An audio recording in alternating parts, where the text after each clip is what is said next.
नमस्कार, NB news देख रहे हैं आप। मैं हूं आपके साथ प्रियव्रत दीक्षित। आज के सबसे बड़ा विषय जो है वो महंगाई ही है, क्योंकि महंगाई के चलते आजकल हर किसी को जरूरी सुविधाओं से दो चार होना पड़ रहा है।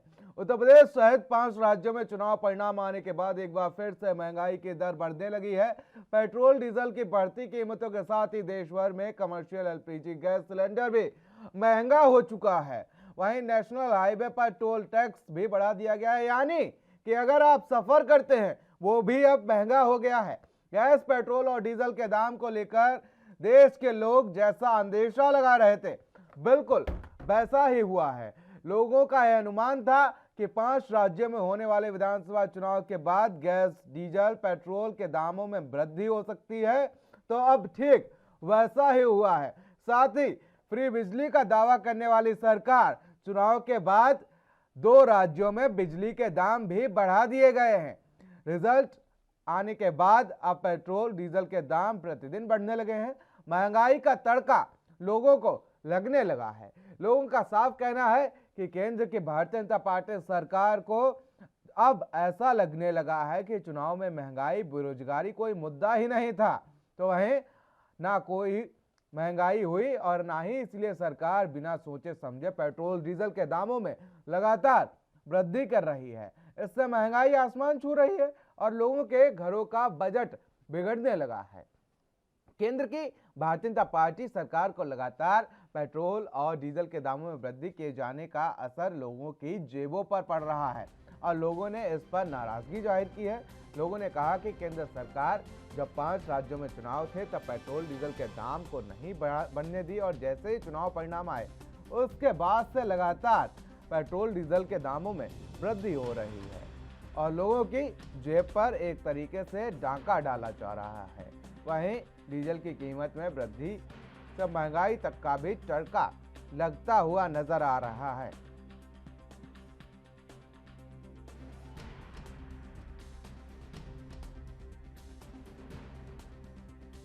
तो महंगाई एक बार फिर से मुद्दा बन गई है, क्योंकि जिस तरीके से लोगों को अंदेशा था कि 5 राज्यों में विधानसभा चुनाव है और लगातार 4 महीने तक पेट्रोल डीजल के दामों में कोई भी वृद्धि नहीं हुई और उसके बाद लगातार दामों में बढ़ोतरी हो रही है। धीरे धीरे 9 रुपए पेट्रोल महंगा हो गया है। सर अभी ना जो पहले में हम खुद थोड़ा कम ही डलवा रहे हैं अभी तेल का। पहले 600-700 रुपये डालते थे क्योंकि हमको हर महीना भर चलना पड़ता है। अभी ऐसे बहुत दिक्कत है सर। महंगाई तो इसमें भी ऐसे अगर पेट्रोल बढ़ रहा है तो महंगाई तो बढ़ रही है सर। कंट्रोल होना चाहिए सर। फर्क तो 100% पड़ने जा रहा है धीरे धीरे। अब पहले कहाँ 2022 में महीने निकल जाता था पेट्रोल, अब 3000 क्रॉस कर जाता है। आपकी रनिंग इस पे बाइक पे रहती है, स्कूटी पे रहती है? हाँ जी। तो पहले भी आप जैसे लीटर में कहीं ना कहीं कमी आ गई है, रेट में बढ़ोतरी होगी। रेट में मेरा अप डाउन तो daily 50 kilometre daily up down है। क्या कहना चाहेंगे? कंट्रोल होना चाहिए क्योंकि दिन ब दिन खर्चा बढ़ कंट्रोल करेगा कौन? अब सरकार के कम पैसे कम पड़ रहे हैं, आए दिन बढ़ाए जा रहे हैं। पेट्रोल ही नहीं है, हर चीज में बढ़ाई भाव बढ़ते जा रहा है। ये सरकार को समझना चाहिए ना। होली के टाइम से बढ़ते आया अभी तक बढ़ ही रहा है। सरकार इसके ऊपर ध्यान दे और कुछ निवारण लाए। बरोबर है कि नहीं? कितनी तकलीफ होती है जो अभी पैसे बढ़ रहे हैं? क्या बोल रहे हो? ये जो लगातार भाव जो बढ़ा, कितनी तकलीफ हो रही है? पहले कितने जगह पैसा पेट्रोल पहले 109 रुपए था, 100 रुपए था, अभी 150 रुपए पहुंच जाएगा ऐसा लग रहा है दिन ब दिन। नहीं तो फिर अभी क्या? रोज रोज तो भाव बढ़े जा रहे हैं। एक बार मतलब अभी तो चल के आना पड़ेगा मंदिर में, इतना अनअफोर्डेबल हो गया है। डीजल के भी भाव लगातार? हाँ वही तो बहुत मुश्किल।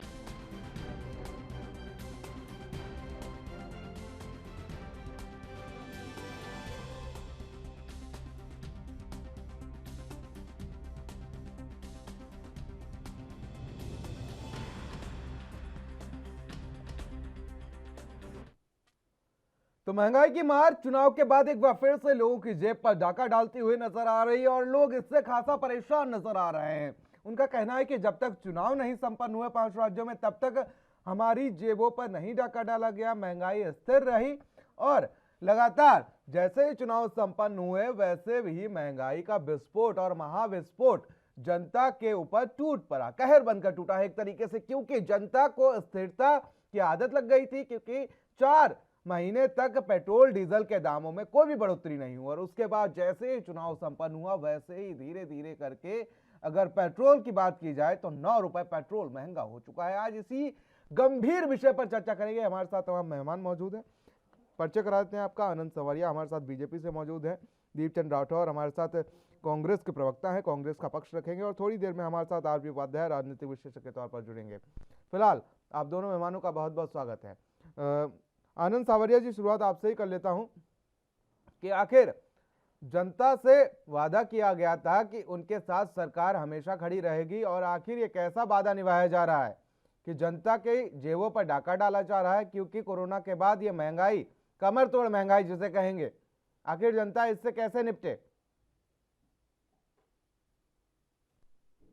भारतीय जनता पार्टी हमेशा ही जनता के साथ खड़ी है और खड़ी रहेगी। ये कहना कि जी जनता की पॉकेट के ऊपर डाका डाला जा रहा है, मैं आपको कुछ तथ्य पेश करना चाहता हूँ और एक बात उस चीज को ये भी कहना चाह रहा हूँ कि एक अभी स्लोगन में कह रहे थे कि जब इलेक्शन थे तो कभी भी महंगाई, पेट्रोल के भाव नहीं बढ़े, 4 महीने जनता बड़ी खुश थी। मैं ये कहना चाह रहा हूँ कि इसको आप किसी भी तरह से और आपके माध्यम से मैं पूरे भारतवर्ष के भारतवासियों को कहता हूँ कि इस महंगाई का इलेक्शन के साथ कोई भी ताल्लुक नहीं है। भारतवर्ष में तो 12 महीने ही इलेक्शन रहते हैं। अभी इस साल में भी जिस तरह की महंगाई अभी आ रही है उसमें इलेक्शन आने वाले हैं, काफी स्टेट्स में एंड ऑफ दिस ईयर आने वाले हैं। देखिए महंगाई एक ऐसी प्रॉब्लम है, देखिए पूरा वर्ल्ड इस वक्त एक गांव बना हुआ ग्लोबल विलेज बन गया है और कोई भी इफेक्ट वर्ल्ड में होता है उसका असर सबके ऊपर ही आता है। अब पेट्रोल की बात जो आप कह रहे हैं और सच्चाई है, 9 रुपया पेट्रोल बढ़ गया है, डीजल बढ़ गया है और इतने दिनों में भारत सरकार ने उन कंपनियों को बढ़ाने की इजाजत नहीं दी थी। आज मैं बताना चाह रहा हूँ कि सारी पेट्रोल कंपनियां 19,000 करोड़ के लॉस में हैं और क्योंकि जब ये निहायत जरूरी हो गया कि ये बढ़ोतरी करनी है तो इस स्टैगर्ड मैनर में आप देख रहे हैं कि हर एक दिन में वो 80-90 पैसा कर करके वो बढ़ोतरी कर रही है कंपनियां। तो ताकि देखिए गवर्नमेंट हर एक चीज को कंट्रोल नहीं कर पाती है, वो स्टेप लेती है कि उसको मिटिगेट कर दे, थोड़ा उसको नीचे लिया दे और उसके 2 तरह के स्टेप्स हैं। अभी माननीय हमारे वित्त मंत्री ने बताया था, either it is to be the short term और मीडियम टर्म। तो ये महंगाई एक वैश्विक प्रॉब्लम है और इस महंगाई से कोई भी अछूता नहीं रहता, चाहे वो अमीर है चाहे वो गरीब है। ठीक है, अमीर को वो महसूस नहीं होती, बट गरीब जो हर रोज रोटी कमाता है उसको ये महंगाई होती है। बट हमारी सरकार इसके ऊपर पूरी तरह से सजग है, पूरी तरह से केयरफुल है और उस चीज को पूरा कंट्रोल करने की कोशिश करती है कई तरीके से, इमीडिएट, लॉन्ग टर्म। बट जिस तरह की आनंद जी, मेरा एक छोटा सा सवाल ये है कि आखिर जनता को ही महंगाई के भाड़ में आखिर क्यों झोंक दिया जाता है? तमाम नेता हो गए, इन पर महंगाई का कोई असर क्यों नहीं पड़ता? नेताओं का जो रवाव कवाव होता है या अधिकारियों का जो रवाव कवाव होता है उस पर आखिर कोई असर क्यों नहीं पड़ता? आखिर जनता को ही इस भाड़ में क्यों झोंक दिया जाता है? आप सही कह रहे हैं जी, कि जनता को ही क्यों, तो जनता ही जनार्दन है और वही सरकार बनाती है और वही सरकार है। जैसे मैं बता रहा था कि महंगाई बढ़ाने के कारण क्या है, वो चलो वो डिटेल में कभी डिस्कस कर लेंगे। बट जो आपने मुझे कर लीजिए, आज मंच दिया है आपको एनबी न्यूज ने। ओके जी, देखिए असली मुद्दे में जाना पड़ेगा हमें। महंगाई किस तरह से बढ़ती है किसी भी कंट्री में, सबसे पहले उसमें मुद्दा होता है पॉपुलेशन। जितनी पॉपुलेशन बढ़ेगी देखिए प्रोड्यूस तो उतनी होती है, उसके महंगाई क्या है, डिमांड एंड सप्लाई का मामला है। अगर डिमांड ज्यादा होती है, सप्लाई कम होती है तो महंगाई बढ़ जाती है। दूसरा इंक्रीज इन इनकम, मैं वो बेसिक टर्नामेंट सुना रहा हूँ जिससे महंगाई बढ़ती है कि इंक्रीज इनकम, जब इनकम में इंक्रीज होती है किसी भी कंट्री की तो महंगाई बढ़ जाती है। और जो मुद्दा आपने छेड़ा था मुझे कि अफसरों के रुतबे में पॉलिटिशियन के रुतबे में कोई कोई फर्क नहीं आया। जनता जनार्दन सफर कर रही है, ये भी एक मुद्दा है। इसी मुद्दे पर मैं बात करने भी आज आया हूँ। मेरा मकसद ये नहीं है कि महंगाई इतनी बढ़ गई है तो इसमें राजनेताओं पर क्या कुछ असर पड़ रहा है, राजनीतिक रोटियां कैसे सेकी जाए, ये फिलहाल मेरा आज का मुद्दा नहीं है। मेरा मुद्दा है कि आखिर जनता के ऊपर ही इतना बोझ क्यों डाल दिया जाता है। इसी बीच हमारे साथ दीपचंद राठौड़ भी हमारे साथ कांग्रेस के प्रवक्ता जुड़ चुके हैं। दीपचंद राठौड़ जी।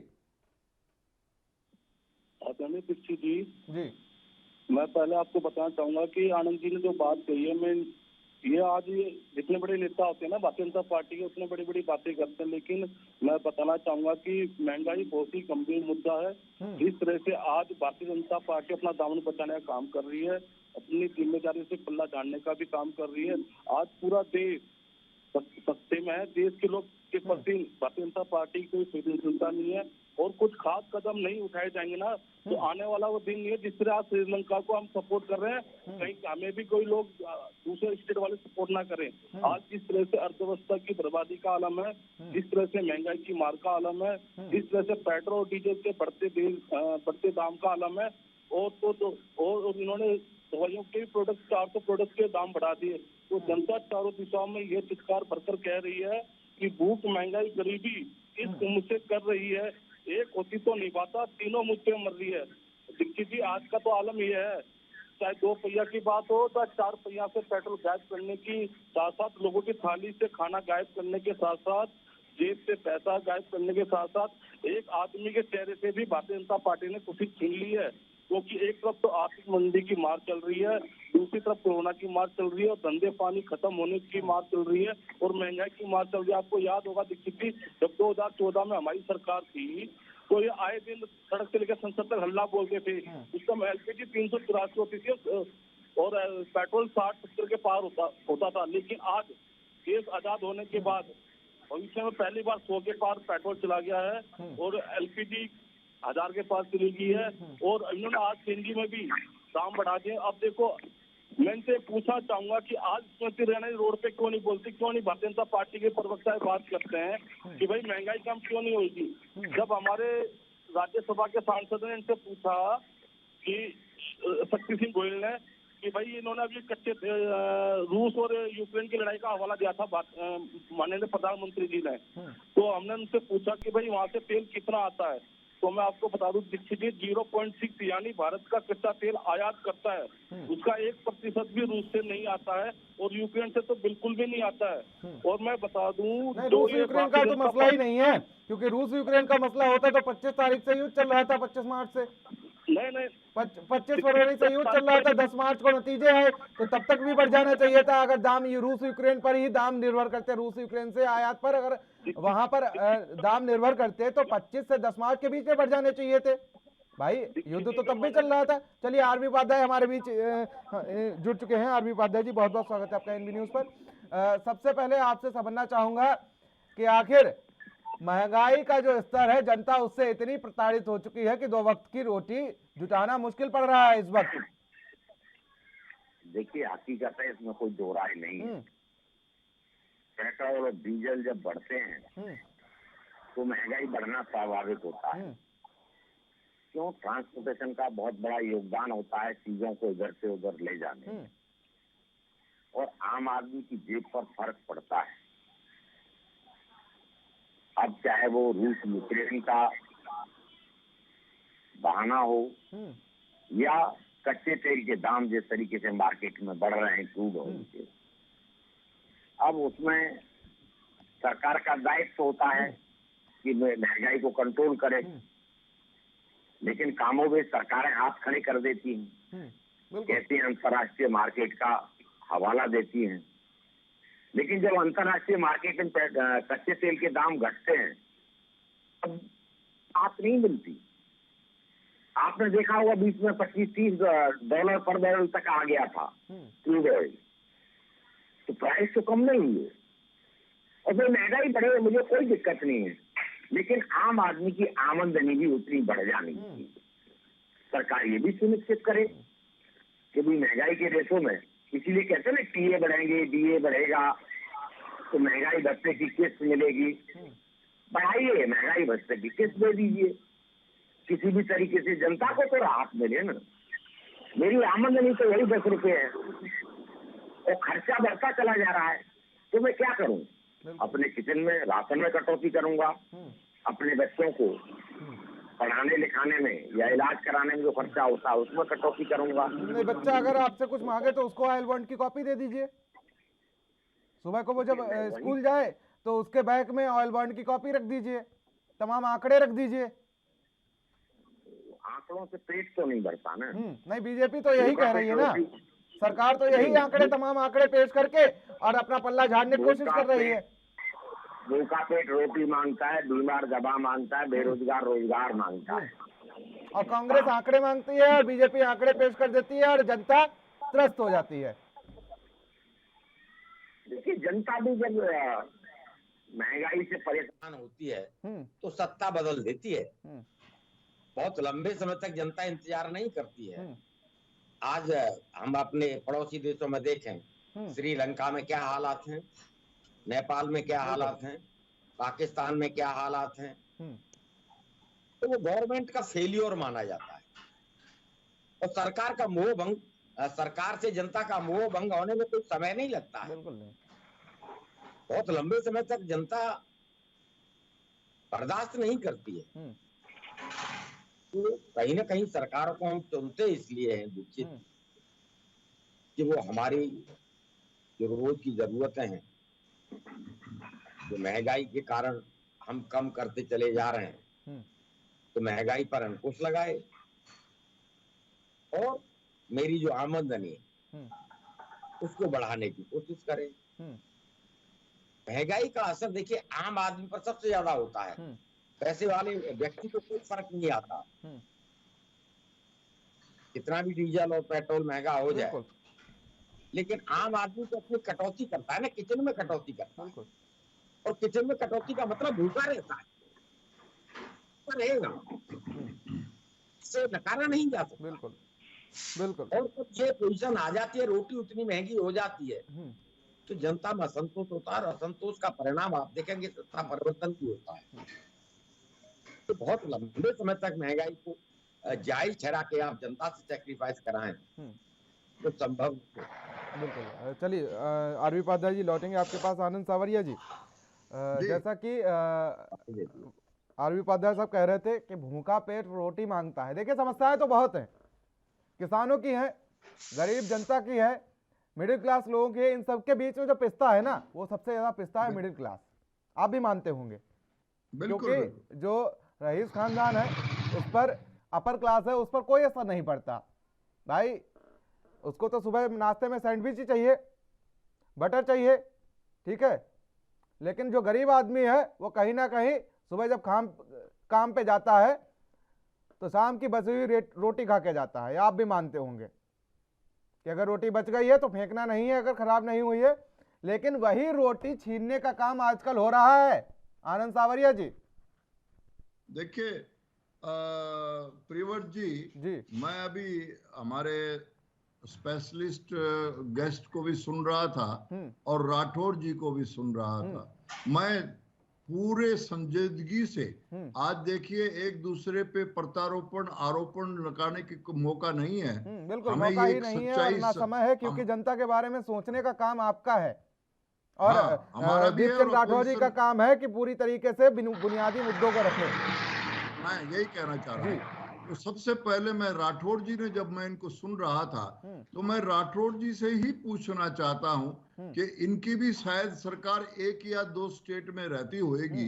देखिए, बाकी तो सारा जनता ने इनका सुपड़ा सारे भारतवर्ष से, बट 1-2 स्टेट में इनकी सरकारें हैं, तो वहां पे भी क्या हाल है।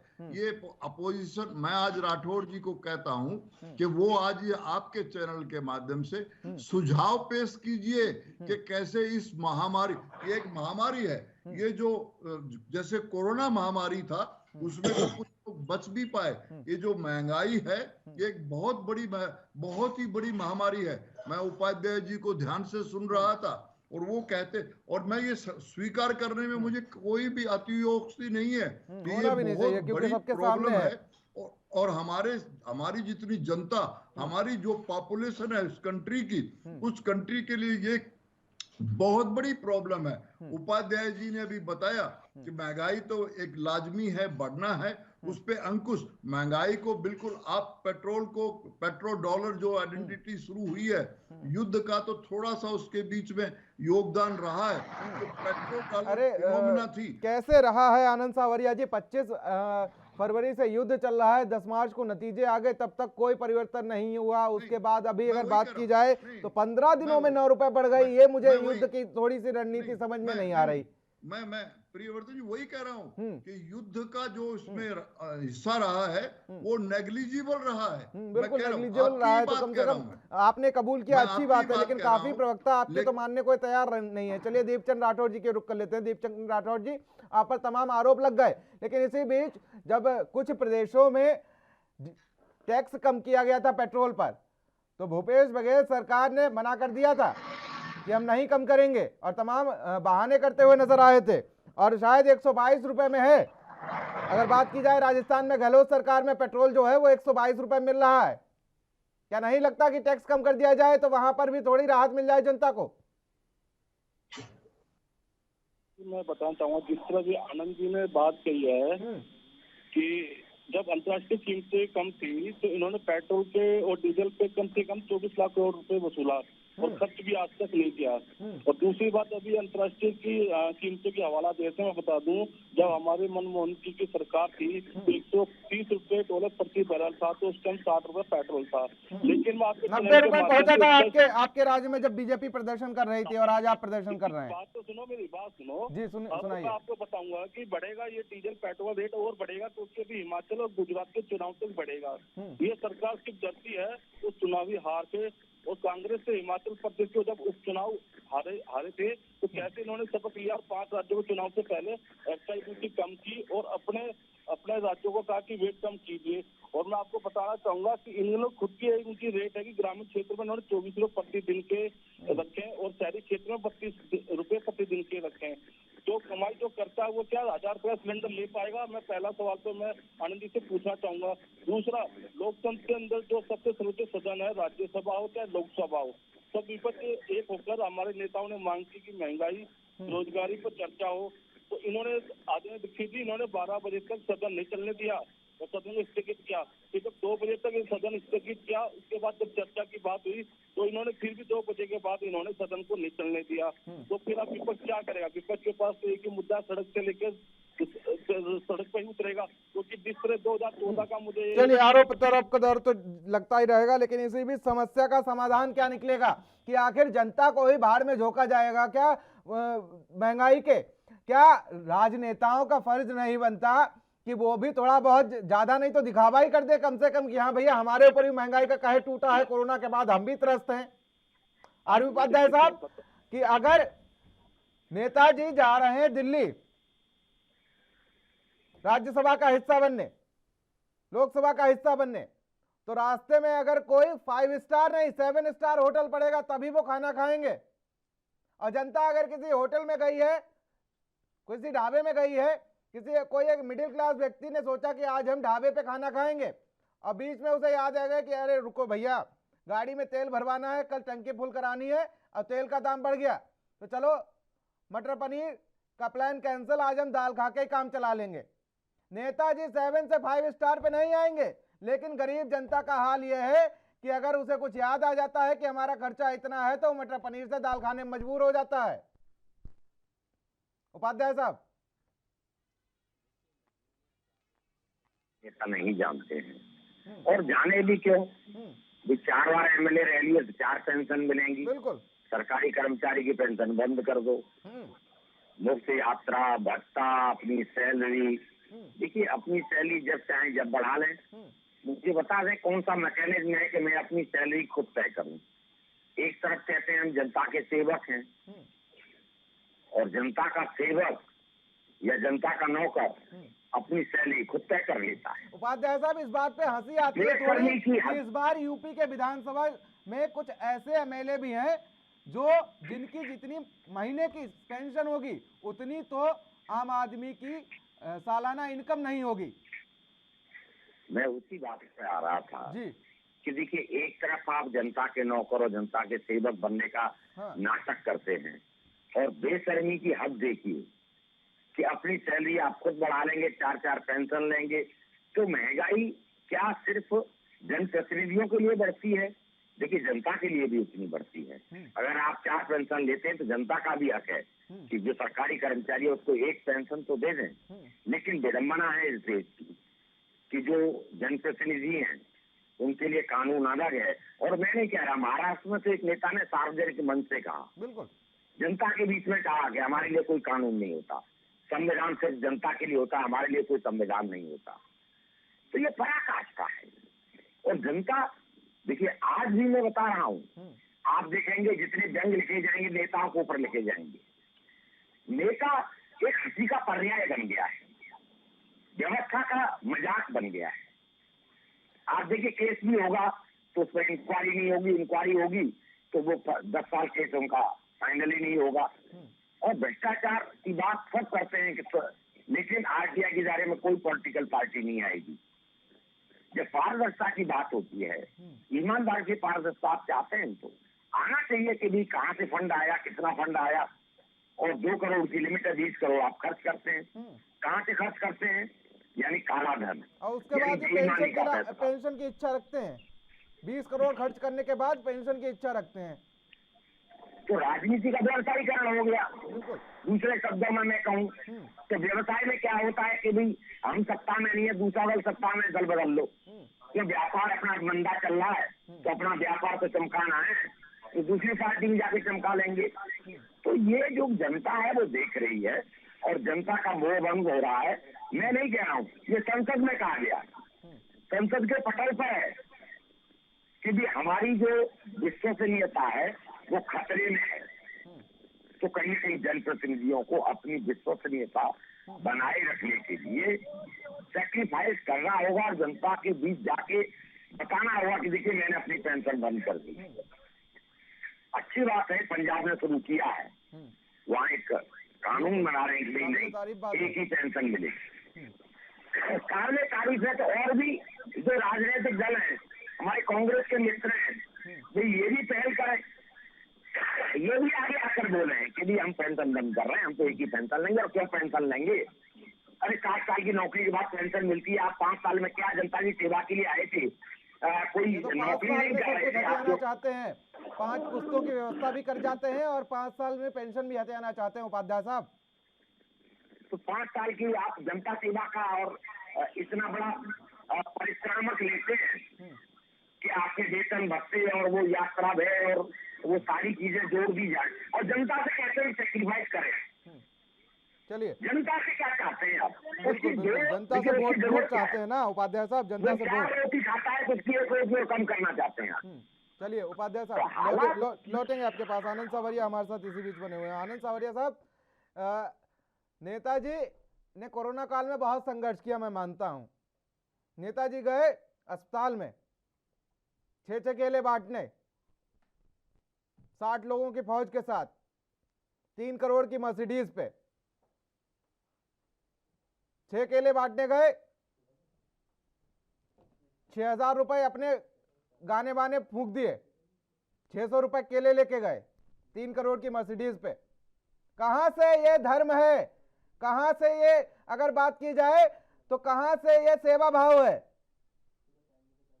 बिल्कुल, ये प्रिवर जी, अभी उपाध्याय जी ने और आपने जो हमारा पॉलिटिकल सिनेरियो भारतवर्ष का है उसका पूरा निचोड़ निकाल के जनता के सामने रखा है।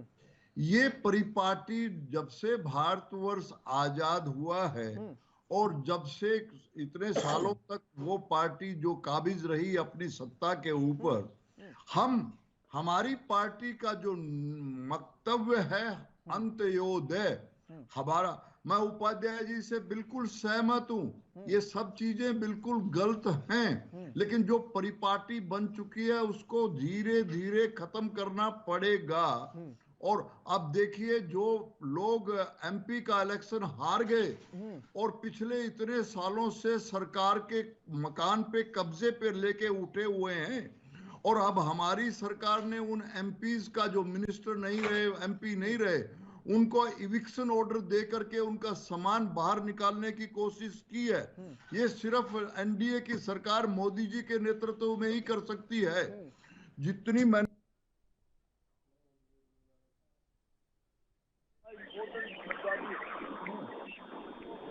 डेवलपमेंट एक्सपेंडिचर नहीं, बाय द बाकी काम गवर्नमेंट, भी तो गिनवाइए ना सावरिया साहब। तो मैं वही कह रहा हूँ, नॉन क्या कहते हैं, डेवलपमेंट एक्सपेंडिचर गवर्नमेंट के जो है, गवर्नमेंट के जो फंक्शनरी है, नॉन डेवलपमेंट एक्सपेंडिचर बहुत ज्यादा कुछ हो रहा है, और उस खर्चे को खत्म करना या बहुत कम करना, और उसमें एक पॉलिटिकल पार्टी के साथ सारे के सारे पॉलिटिकल पार्टी एकजुट होकर के काम करेंगे। अब हमारे एक एमपी ने अपना निजी, देखिए पॉपुलेशन सबसे बड़ी प्रॉब्लम है। कल ही राकेश जी ने पॉपुलेशन कंट्रोल बिल के ऊपर बातचीत की गई, तो पूरा कांग्रेस के लोग मुद्दों पे बात आ जाइए ना सावरिया साहब, मुद्दों पे कर लेते हैं, जरा महंगाई पर कर लेते हैं कि आखिर इस सबसे निजात कैसे मिलेगी जनता को। आप तो निजात पा गए, आप तमाम चीजें सामने रख के, आप तमाम आंकड़े सामने रख के आप तो निजात पा गए हमारे सवालों से, लेकिन उन सवालों का आखिर गहराई से जवाब दिया जाए तो कहीं ना कहीं जनता बहुत त्रस्त है इस समय। आप 80 करोड़ जनता को राशन तो दे देते हैं, सावरिया साहब सुन लीजिए जरा, आप 80 करोड़ जनता को राशन तो दे देते हैं, लेकिन आप उसको इंटरनेशनल मार्केट कैसे समझाएंगे कि आखिर भाई जनता तो वही है, वो जनता अगर इस लायक होती तो वो 80 करोड़ जनता राशन खरीद के भी खा सकती थी, लेकिन आप उसको ऑयल बॉन्ड कैसे समझाएंगे, तमाम चीजें आप उसको कैसे समझाएंगे, इंटरनेशनल मार्केट कैसे समझाएंगे, ये चीजें सामने आती है ना। वो तो नहीं समझने वाली कि इंटरनेशनल मार्केट में क्या चल रहा है भाई, उसे तो महीने के आखिर में या महीने के शुरू में जो डेट है उस पर कोटेदार के यहाँ खड़े हो जाना है कि भैया 5 किलो राशन लाओ, हमारा हक दिया सरकार ने। लेकिन उस हक के पीछे से उस जनता को कहीं ना कहीं छुरा भी भोंका जा रहा है। वादा तो ये हुआ था कि 5 राज्यों में विधानसभा चुनाव के बाद सरकार बनती है तो हम फ्री बिजली देंगे, वरना 300 यूनिट फ्री बिजली देंगे या बिजली बिल माफ किए जाएंगे, लेकिन वही सरकार बनने के बाद 2 राज्यों में आपने बिजली बिल बढ़ा दिए। ऊर्जा का प्रदेश कहा जाता है उत्तराखंड, लेकिन वहां पर भी ऊर्जा महंगी हो गई है।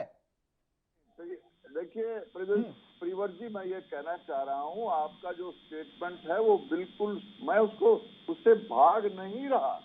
जो महंगाई है और जो 80 करोड़ लोगों को मुफ्त में खाना देना, उसके पीछे कोई पॉलिटिकल गेन लेने का मामला नहीं था। आपको याद हो कि कोरोना के टाइम में लोग, बड़े मिडिल क्लास के लोग भी भूखे सोए थे, तो उस वक्त ये हमारी सरकार ही थी जिसने 80 करोड़ लोगों को खाली पेट भरने का। राशन पे कम से कम चुनाव मत लड़ा करिए सावरिया साहब, अभी मैं कुछ कह दूंगा बुरा लग जाएगा तमाम चीजें। चलिए दीपचंद राठौड़ जी हमारे साथ इसी बीच जुड़े हुए हैं। दीपचंद राठौड़ जी बात रखिए अपनी।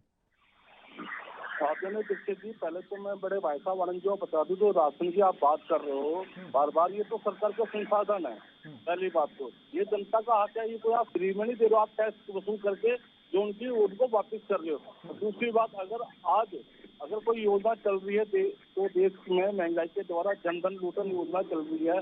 मैं कहना चाहूंगा कि अगर आज आप 2000 करोड़ नौकरी दे देते, या 100 स्मार्ट सिटी बना देते, या ब्लू ट्रेन चला देते, या काशी को टोक्यो बना दिया होता, तो आज तो आपसे सवाल अगर मैं पूछता तो आप कहते पेट्रोल 100 रुपये पार, क्या ऐसा 500 रुपये पार होगा। तो मेरा कहने का तात्पर्य है आदरणीय दीक्षित जी, अगर आप विकास का कार्य करोगे तो उसका सारा खर्चा क्या जनता के ऊपर डालोगे। जनता से जब आप पैसे वसूलते हो तो आप क्या उनको वापस देते हो, क्या नहीं देते हो ना। तो आपने अभी 14 दिन के अंदर कितने लाखों रुपए टैक्स बढ़ाकर आपने कितने देश के अंदर डाले। मैं आपको इस पर बता दूं आनंद जी, जो आपकी सरकार है वो मोदी जी नहीं चला रहे, वो अंबानी जी की सरकार है। क्योंकि आपकी सरकार तो हमारे दो की सरकार बन के रह चुकी, उन्हें जनता से, उनके सुख दुख से कोई वास्ता नहीं है।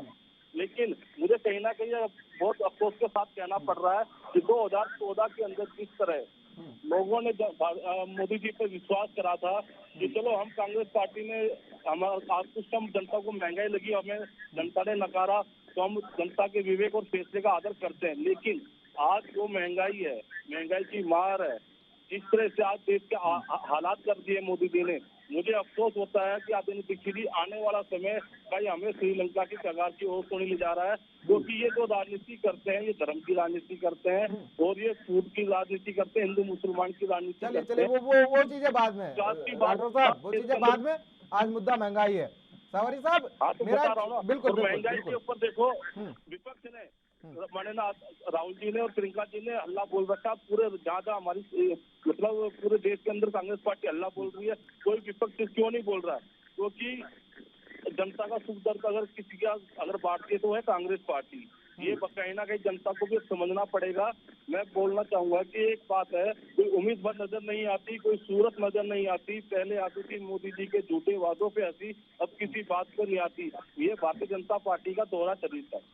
चलिए चलिए आनंद सवारी साहब, एक छोटा सा सवाल है मेरा, और छोटी सी मेरी आपसे दरख्वास्त भी है कि कुछ ऐसी व्यवस्था बनाई जाए कि भूख जो है वो गरीबों के हिस्से में ना आए। नहीं, बिल्कुल आपका सवाल प्रिवर जी बहुत इम्पोर्टेंट है, और मेरी पार्टी भारतीय जनता पार्टी और एनडीए की सरकार मोदी जी के नेतृत्व में वो आखिरी भूखा आदमी बैठा है। हम कांग्रेस नहीं है। मैं राठौर जी को बताना चाह रहा हूँ, भारतवर्ष की जनता ने सिर्फ 2014 में ही मोदी जी को मैंडेट नहीं दिया, 2019 में भी दिया है। आपकी याददाश्त बहुत कम है। अभी ये कह रहे थे कि जब पेट्रोल सस्ता था, जब मनमोहन जी की सरकार थी, तो मैं आपका ध्यान दिलाना चाह रहा हूँ कि उस वक्त ये जो पेट्रोल का लोन के जो वाउचर बेचे गए थे, जिनका के मैं कई लाख करोड़ का पर मंथ का इंटरेस्ट अब हमारी सरकार जनता दे रही है। क्या हो रहा था आप पूछना चाहते हैं? ये पैसा जो आ रहा है कहाँ जा रहा है?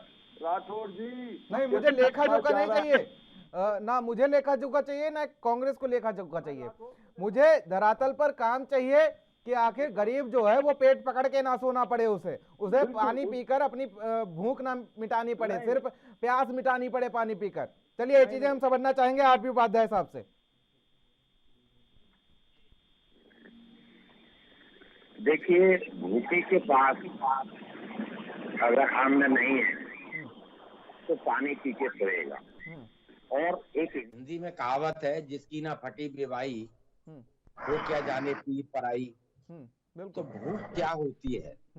ये तो वो गरीब आदमी जिसकी अंत्योदय की बात होती है, जिसके लिए नारे बनते हैं गरीबी हटाओ, तो वो बेचारा जानता है जब महंगाई बढ़ती है तो वो कहीं ना कहीं कुताही करता है। 4 किलो आटे की जगह 3 किलो आटा घर में आता है, और जब 1 किलो कट जाता है, कटौती हो जाती है, तो 2-2 रोटी घर में सबको कम खाने को मिलती हैं। ये हकीकत है, इसे नकारा नहीं जा सकता। मैं मानता हूँ अच्छा प्रयास था 80 करोड़ जनता को राशन देना, काल में भूख लेकिन इस जेल से निकाल के मान लीजिए 10 रुपए आपने डीजल पे पेट्रोल पे बढ़ा दिए। अब मैं मान लीजिए 1 लीटर डीजल या 2 लीटर डीजल खर्च करता हूँ, तो मेरी जेब से कितने पैसे चलेंगे? 600 रुपए चलेंगे 2 लीटर में। अब 600 रुपए का आपने मुझे राशन दे दिया, यानी इस जेब से निकाल के इस जेब में रख दिया। तो ये फ्री का जो फंडा है ना, ये भी जनता को समझना होगा। ये जनता समझ भी चुकी है आरपी उपाध्याय साहब कहीं ना कहीं। कोई भी व्यक्ति अपनी जेब से नहीं दे रहा है। यानी आप पर ही 2 टैक्स लगा दिए, आपसे 50 रुपए वसूले और 30 रुपए आपको दे दे, 20 रुपए का फिर भी फायदा कर लिया, यानी 20 रुपए फिर भी सरकार ने रख लिए। ये अंक गणित है सरकारों का। तो देखिए कब तक, आज 90% पूंजी और संसाधन 7-8% लोगों के पास, चाहे पूंजी लगा लीजिए या संसाधन लगा, 7-8% लोगों का 90% पूंजी और संसाधनों पर कब्जा है। अब लड़ाई क्या है? कि लड़ाई क्या है? जो अमीर है वो और अमीर बनना चाहता है, और वो सरकार को पैसे देता, कहता है इस गरीब पर 2 टैक्स और लगा दो, जिससे इसकी आमदनी घटे और मेरी आमदनी बढ़े। अडानी साहब, गौतम अडानी साहब एशिया में डंका बज रहा है आजकल उनका। देखिए मैं वही कह रहा हूँ, क्या कारण था कोरोना काल में भी आप देखेंगे पूंजीपतियों की पूंजी बढ़ी, बिल्कुल, और एक जबरदस्त रेशों में बढ़ी। जहाँ आम आदमी दाने दाने को मोहताज था, गरीबों के हाथ निकल आई बाहर। तो फिर गरीबों की जेब पर डाका डालना सरकारों को कहीं न कहीं इस तरफ सोचना होगा। देखिए, आइडियल स्थिति क्या होती है दीक्षित जी? आदर्श स्थिति वो है कि अमीर पर 2 टैक्स फालतू लगाइए और गरीब को राहत दीजिए, उसे जिंदा रहने का माहौल तो दे कम से कम। जो उसकी बेसिक, गरीब मांगता क्या है? गरीब की महत्वाकांक्षा बहुत ज्यादा नहीं है। वो चाहता है कि मेरे बच्चों को खाना मिले, अच्छा बीमार हो जाओ दवा मिल जाए और काम धंधे कोई व्यवस्था हो जाए मेरी। और सरकारें जब नाकामयाब रहती हैं रोजगार देने में, अच्छी शिक्षा देने में, मुझे बता दें, एक फील्ड मुझे बता दीजिए, सरकारी स्कूलों की हालत किसी भी प्रदेश में चली जाइए, कहीं टीचर नहीं होगा, कहीं चक्सूसी होगी, कहीं पानी का इंतजाम नहीं होगा, कहीं बिजली का अरेंजमेंट नहीं होगा। और हम कहते हैं हम डिजिटलाइजेशन में जा रहे हैं, शिक्षक भी नहीं होंगे। मैं वही बता रहा हूँ। और हम डिजिटलाइजेशन की बात करते हैं, हम कहते हैं हम 22वीं सदी में जा रहे हैं, हम चांद पर छलांग लगा रहे हैं। विकास का मतलब है कि जो समाज का अंतिम व्यक्ति है, जो अंत्योदय योजना आप जिसको कहते हैं, विकास का फायदा उसको मिलना चाहिए। मुझे कोई गरीब आदमी को क्या फर्क पड़ता है, आप चांद पर जाएं, आप मंगल पर जाएं, लेकिन वो कहता है मेरी रोटी मुझे मिलती रहनी चाहिए। ऐसी कोई व्यवस्था भी बना। बिल्कुल बिल्कुल बिल्कुल बिल्कुल उपाध्याय, आपकी बात, उपाध्याय साहब बिल्कुल आपकी बात सही है। चलिए दीपचंद राठौर जी को रुक कर लेते हैं। दीपचंद राठौर जी, मैं आपसे समझना चाहूंगा कि मोदी की महंगाई और मनमोहन की महंगाई में आखिर फर्क क्या है? क्योंकि आप तमाम आरोप लगा रहे हैं बीजेपी पर, लेकिन महंगाई जो है वो आज कोई नया मुद्दा नहीं है। क्योंकि जब महंगाई मनमोहन सरकार में बढ़ी थी तब सावरिया साहब की पार्टी खड़ी थी और गैस सिलेंडर गले में लटकाए, और आज आपकी पार्टी खड़ी है। लेकिन इस सब के बीच आप दोनों की राजनीतिक रोटियां सेकने के बीच में जो तवा है वो जनता है, मुझे ये लग रहा है। दीक्षित जी, मैं अभी बता दूं, अभी बड़े भाई साहब ने, आनंद जी ने जिस तरह बोला कि भाई भारतीय जनता पार्टी मनमोहन जी के बॉन्ड का पैसा दे रही है, पहली बात तो वो अभी तक उन्होंने पैसा दिया नहीं है, क्योंकि इन्होंने जो पैसा टैक्स पेट्रोल डीजल से जो आ रहा है ये भारतीय जनता पार्टी वाले अपने जेब में डाल रहे हैं। और आनंद भाई जी, आपका एक पहले 2014 का चुनावी गाना था, तो आपको याद दिला दूं, वो सच्ची सजादी खूब कमावत है, सच्ची सजादी खूब कमावत है, महंगाई डाइन खाई जावत है, सच्ची सैया तो खूब कमात है, सच्ची सैया तो खूब कमात है, महंगाई डाइन खाई जाता है। महंगाई का बिल्कुल दीपचंद राठौर जी, ये तो 1965 से चला आ रहा है ना, मतलब तब भी आपकी सरकार थी, तब भी महंगाई थी। देखिए जी, बात तो सुनोगे मेरी जी, मेरा एक प्रश्न है, करके जो सरकार सत्ता में आई, आज वो सरकार सबसे महंगी हो चुकी है।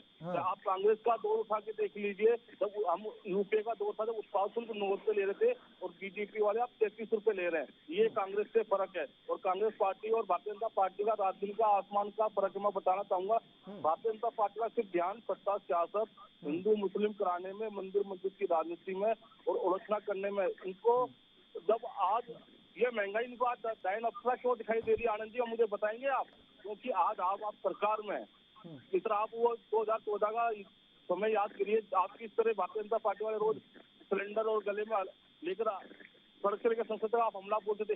आज आप किसी मंत्री संतरी के मुंह से महंगाई के बारे में एक शब्द नहीं निकलता है। हम जब सदन में आपसे मजबूर हैं शायद देखिए, महंगाई तो सबके लिए है सदन के अंदर, राठौर साहब, महंगाई तो सबके लिए है। कुछ पार्टी की नीतियों से मजबूर है और कुछ पार्टी के कार्यकर्ता है, इस वजह से मौजूद है। चलिए आरपी उपाध्याय साहब, बात रखिए अपनी। मेरा छोटा सा प्रश्न था, दोनों मित्र बैठे हैं, जब कांग्रेस की सरकार थी तब भी गरीब था, महंगाई तब भी बढ़ रही थी और गले में सिलेंडर लटका रहा था।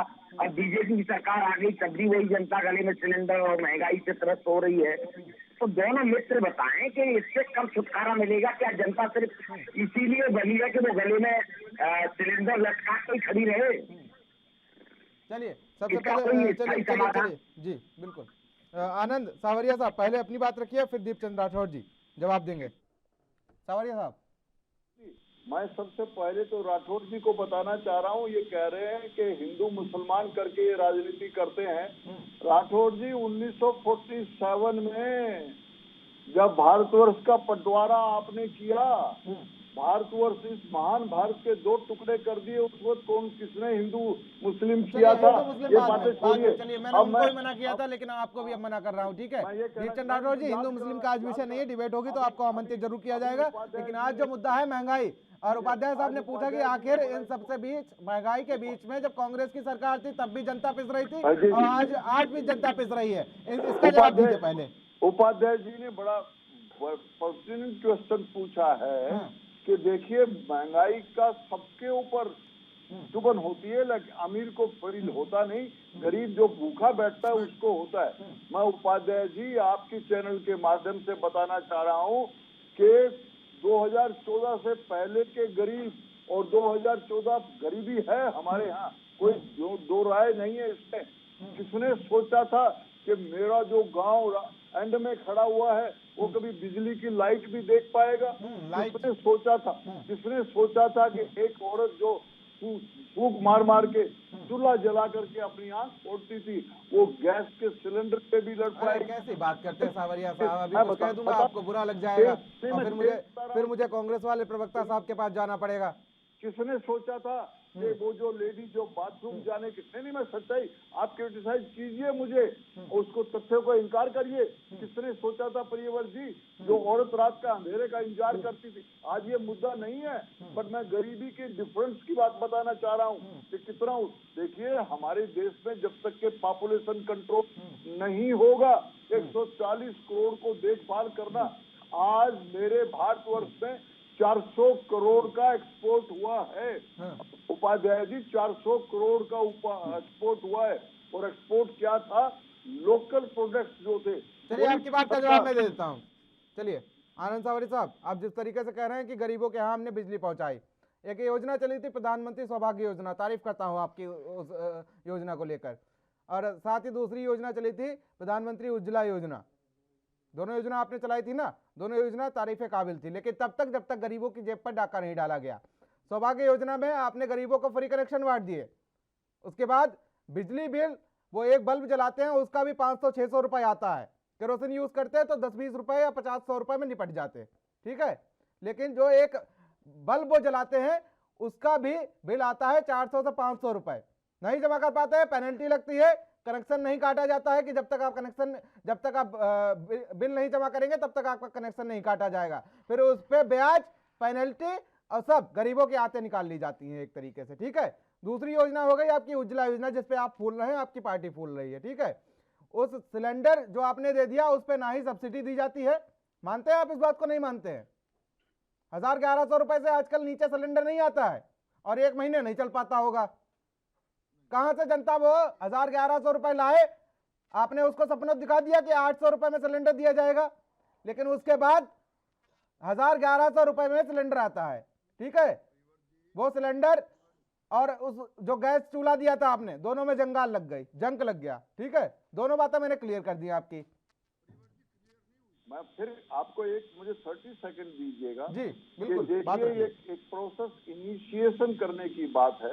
आप जो 500-600 रुपए का बिजली का बिल की बात कर रहे हैं, उसको मैं लोकल मेलोडीज हो सकती हैं, बट मैं ये कहना चाह रहा हूँ बिगनिंग कहीं से करनी पड़ेगी। और अगर ये तारीफ काबिल है कि आपने गांव देहात को बिजली से जोड़ दिया, लेकिन बिजली के बिल पर अंकुश लगना चाहिए या नहीं लगना चाहिए? आपने अगर बात की जाए तो किसानों को आप फ्री बिजली की बात करते हैं, लेकिन किसानों को के लिए आपने दोहरी राजनीति कर दी, आपने उनके साथ सौतेला व्यवहार किया। मैं सीधे तौर पर आप पर आरोप लगा रहा हूं, क्योंकि ग्रामीण क्षेत्र में अगर ट्यूबवेल कनेक्शन के लिए लाइन अलग डाली गई है, अगर आप जाएंगे ग्रामीण क्षेत्रों में तो आप जरूर देखेंगे कि डबल लाइन डाली गई है कि किसानों के लिए 10 घंटे बिजली आ जाएगी, और जो आप दावा करते हैं कि ग्रामीणों के लिए, ग्रामीण क्षेत्र में जो लाइन गई है ग्रामीणों के लिए, उसमें 18 घंटे लाइट जाएगी, तो क्या ये सही है कि किसानों को दोहरी भाड़ में झोंका जा रहा है? ये मानते हैं या नहीं मानते हैं कि भाई वो लाइट जा रही है उस पे किसानों का भी उतना ही है कि जितना ग्रामीणों का है? वो पूरे महीने का बिल देते हैं, ऐसा तो नहीं है कि वो 10 घंटे का बिल देते हैं। लाइट उन्हें पूरी मिलनी चाहिए, नहीं मिलनी चाहिए? नहीं पक्का, बिल्कुल। आप रिवर जी, आप ग्राउंड रियलिटी मेरे नॉलेज में ला रहे हो और ये हमारे नॉलेज में मैंने ग्राउंड रिपोर्टिंग की है, ठीक है। मैं जमीन से जुड़ा हुआ पत्रकार रहा हूं, तो ये सब चीजें मैंने देखी हैं, परेशानियों को समझा है। मैं समझता हूँ, लेकिन वो बिगिनिंग, ये जो फ्री की बात आप कर रहे हैं ना, अभी मैं बताना चाह रहा हूँ कि मेरे साथ में पड़ोस में जो श्रीलंका है, वो फ्री बी के चक्कर में ही ये एक समय आने वाला है कि ये सब्सिडी, ये फ्री बी जो है, हमें खुद मुख्तियार बनना पड़ेगा। भारतवर्ष की सरकार एवेन्यू पैदा कर रही है, एवेन्यू पैदा करके उनको फाइनेंशियल एड। अरे सावरी साहब, हर चीज पे तो आप सब्सिडी देते चले जा रहे हो कि इस चीज पे सब्सिडी, खाद पे सब्सिडी, आप कहते हो कालाबाजारी रुकेगी सब्सिडी से, लेकिन मुझे लग रहा है सबसे ज्यादा कालाबाजारी सब्सिडी से ही हो रही है। चलिए दीपचंद राठौर जी अपनी बात रखिए। बीजेपी सरकार के चाल चरित्र को एक ही वाक्य में मैं कहना चाहूंगा, बेरोजगारी और महंगाई से बे नहीं, प्रगति और तरक्की से खेल नहीं। मैं बताना चाहूंगा, आज देश में मोदी सरकार सिर्फ सत्ता की भूख मिटा रही है। 135 करोड़ देशवासियों की आमदनी को लूटी जा रही है। जब इन्होंने 2000 मई के अंदर 2014 के अंदर मोदी जी ने सत्ता संभाली थी, तो पेट्रोल के अंदर एक्साइज ड्यूटी इन्होंने 9.20% बढ़ा प्रति लीटर थी, और आज वो बढ़कर 23 रुपए 78 पैसे प्रति लीटर हो गई है। और डीजल पे भी उस टाइम में 3.40 प्रति लीटर थी, तो डीजल भी आज 28.37 प्रति बैरल पे इन्होंने बढ़ा दिया है। ये कांग्रेस पार्टी का और भारतीय जनता पार्टी का फर्क है। और मैं बताना चाहूंगा कि कांग्रेस पार्टी ने आजादी से पहले भी और आजादी के बाद भी हमेशा जनता के हित के लिए लड़ाई लड़ी है, और आज भी लड़ाई लड़ती है। ये देख रहे हैं कि आखिर जनता के लिए कितनी हित की लड़ाई लड़ी है, लेकिन उत्तर प्रदेश में अगर 275 सीटें अगर बीजेपी के आए तो आपकी सिर्फ 2 सीटें आई हैं, और आराधना मिश्रा मोना तो मैं नहीं मानता हूँ कि कांग्रेस के वजूद पर उन्होंने चुनाव जीता है। चलिए आरबी उपाध्याय साहब, वादा तो ये हुआ था कि हम आपके दुख दर्द हर लेंगे। उपाध्याय साहब आवाज पहुंच रही है? जनमानस के मुद्दे को उठाएंगे। चलिए राठौर साहब लौटेंगे, एक कमेंट ले लेते हैं उपाध्याय साहब से। उपाध्याय साहब, वादा तो ये हुआ था कि चुनाव के बाद सारे दुख दर्द हर लेंगे, लेकिन कहीं ना कहीं अब लग रहा है कि चुनाव खत्म हो गया तो सारे दुख दर्द जनता को झेलने के लिए कर दिया जाएगा। उपाध्याय साहब, आवाज पहुंच रही है आप तक? मेरे से बोल रहे हैं? जी जी, आवाज पहुंच रही है? हाँ। देखिए उपाध्याय साहब, चुनाव से पहले वादा तो किया गया था कि सारे दुख दर्द हर लिए जाएंगे जनता के। देखिए, चुनावों में तो आसमान से तारे तोड़कर लाने की बातें होती हैं, लेकिन हकीकत में क्या होता है वो हम सब ने देखा है। कांग्रेस की सत्ता में रही, गरीबी हटाओ के नारे पर जनता ने सत्ता दी कि शायद गरीबी हट जाएगी, और गरीब हर बार वोटिंग करता है सिर्फ इसीलिए करता है कि शायद सरकार मेरे लिए कुछ करेगी। अमीर तो वोट देने जाता नहीं, वो छुट्टी वाले दिन अपने घर में रेस्ट करता है। वो गरीबी है जो जाके वोट करता है, इस उम्मीद में वोट करता है देखिए जी कि सरकार शायद मेरे लिए कुछ करेगी, बिल्कुल, शायद मेरा जीवन सुधर जाएगा, स्तर बढ़ जाएगा। लेकिन एक इलेक्शन के बाद देखा ये जाता है कि जनता तो वहीं की वहीं रहती है। नेताओं के दिन जरूर बदल जाते हैं, उनकी पूंजी बढ़ जाती है, संसाधन बढ़ जाते हैं, और सारे देखिए एक और विडंबना है इस देश में कि टिकट कोई भी गरीब को नहीं देता। नहीं, कांग्रेस ने दिया था, कांग्रेस ने दिया था उपाध्याय साहब इस बार उत्तर प्रदेश इलेक्शन में। हाल ये हुआ, हम सब ने देखा कि इलेक्शन में किस तरीके से अगर आप रसूख वालों को टिकट नहीं देते हैं, पैसे वालों को टिकट नहीं देते हैं, तो हालत यही होगी। जिस तरीके से 40% आरक्षण महिलाओं को दिया गया था, उसमें तमाम छोटे छोटे कार्यकर्ता शामिल थे, तमाम पोस्टर गर्ल्स शामिल थी, और आलम यह हुआ कि महज 2 सीटों पर सिमट गई। और 2 सीटों में हमें पता है कि आखिर 2 सीटों पर जो सिमटी हैं वो किसके वजूद पर 2 सीटें जीती हैं। देखिए, इसमें कोई दो राय नहीं है कि जनता महंगाई से त्रस्त है, और कोई भी अब सरकारों से मोह भंग हो रहा है। मैं फिर कह रहा हूँ, कांग्रेस थी तब भी कोई राहत नहीं थी, अब बीजेपी आ गई तब भी कोई राहत नहीं है। क्या जनता देख नहीं रही है? जनता सब कुछ देख रही है, जनता सब कुछ लेकिन देखिए एक मनोबल बढ़ जाता है कि महंगाई है, बेरोजगारी है, उसके बावजूद भी जब कोई पॉलिटिकल पार्टी सत्ता में आ जाती है तो वो दुस्साहस करती है, वो जो दमन का चक्र है उसको और तेज कर देती है, और वो कहती है कि जनता तो हमसे खुश है। जबकि देखिए पहले राजा होता था, प्रजा के बीच में जाके पता करता था कि क्या प्रजा की परेशानियां हैं, देश बदल कर जाता था। लेकिन आज के जो राजनेता हैं वो इस तरीके से दरकिनार कर देते हैं जनता को, जनता की समस्याओं को। उपाध्याय साहब, इस मामले में मानता हूं कि प्रजातंत्र बहुत अच्छा था, क्योंकि राजा के सामने जब कोई समस्या लेके जाता तो जाहिर सी बात है उसका हल ही निकलता था। लेकिन आजकल जो हो रहा है वो हमारे सबके सामने है। एक फाइनल कमेंट दीजिए, समय का अभाव है उपाध्याय साहब। ये जो विडंबना है ये लोकतंत्र के लिए खतरनाक है। बिल्कुल, पूरी तरीके से। जब सारे पूंजीपति, अरबपति, खरबपति उन्हीं को टिकट मिलेंगे, वही एमएलए होंगे, वही एमपी होंगे, क्या गरीब में वो क्षमता नहीं है? क्या वो एमएलए नहीं बन सकता? हम बात करते हैं संविधान की, हम बात करते हैं न्याय की, तो गरीब को न्याय कब मिलेगा? और मैं फिर वही कहूंगा उपाध्याय साहब, लेकिन माफी के साथ एक चीज मुद्दे से हटके थोड़ा कहना चाहूंगा कि प्रजातंत्र वाला ही थोड़ा सा माहौल हमने देखा था। अभी जो चुनाव हुए थे, ब्लॉक प्रमुख के चुनाव हुए थे और जिला पंचायत के जो चुनाव हुए थे, प्रजातंत्र वाला ही थोड़ा सा हमने एक सिनेरियो देखा था। देखिए बिल्कुल मैं फिर वही कहूंगा कि प्रजातंत्र के सावरिया साहब, आपकी मुस्कान बहुत कुछ कह रही है, लेकिन आपकी ही पार्टी थी जिसने गुंडागर्दी के साथ तमाम चीजें की थी। आनंद जी भूल गए कि भारतीय जनता पार्टी का महिलाओं का चीरहरण करा था। इन्हें पता नहीं असर है। राजनीति का अपराधीकरण हुआ है, सभी पॉलिटिकल पूरी तरीके से उपाध्याय साहब, पूरी तरीके से राजनीति का अपराधीकरण हुआ है कहीं ना कहीं। के डाटा को आगे देख लीजिए, अपने गलेबान में जांचिए। चलिए उपाध्याय साहब, 10 सेकंड में अपनी बात खत्म करेंगे कि समय का अभाव है। देखिए महंगाई है, मेरा सिर्फ सरकार से यही निवेदन है कि आप बिल्कुल महंगाई बढ़ाएं, या तो उस रेशो में आमदनी बढ़नी चाहिए। अदरवाइज जो समाज का आखिरी व्यक्ति है, जो गरीब है, उसका जीवन दुश्वार न हो जाए। कम से कम इस बात का जो भी सत्ताधारी दलों सरकारें हैं वो इस बात का ध्यान रखें कि बस उसकी रोटी पर कोई आंच ना आ पाए। बिल्कुल उपाध्याय साहब, आपकी बात बिल्कुल सही है, क्योंकि विकास को तभी विकास माना जाएगा जब वो गरीब तबके तक पहुंचेगा, जब अंतिम छोर तक पहुंचेगा। अंत्योदय योजना जिस तरीके से चल रही है, अंत्योदय योजना का लाभ अगर अंत्योदय वालों को मिले तो जरूर विकास कहा जाएगा। फिलहाल आप तीनों मेहमानों को हमारे साथ जुड़ने के लिए बहुत बहुत शुक्रिया और साथ ही इस चर्चा में बने रहने के लिए बहुत बहुत शुक्रिया। तो जिस तरीके से बात की जाए और समझने की कोशिश की जाए तो महंगाई कहीं ना कहीं इस समय एक विषम परिस्थितियों के बीच जनता की कमर तोड़ती हुई नजर आ रही है और सरकार की तरफ से लगातार डेली पेट्रोल और डीजल के दाम बढ़ाए जा रहे हैं, जिससे आम जनता त्रस्त होती नजर आ रही, क्योंकि ट्रांसपोर्टेशन का जब चार्ज बढ़ेगा तो अप्रूप बहुत सी चीजें ऐसी हैं जिनमें महंगाई फट सी पड़ेगी। तो फिलहाल आज की इस खास चर्चा में मेरे साथ इतना ही। देश और दुनिया की अहम खबरों के लिए बने रहिए एनबी न्यूज के साथ। नमस्कार।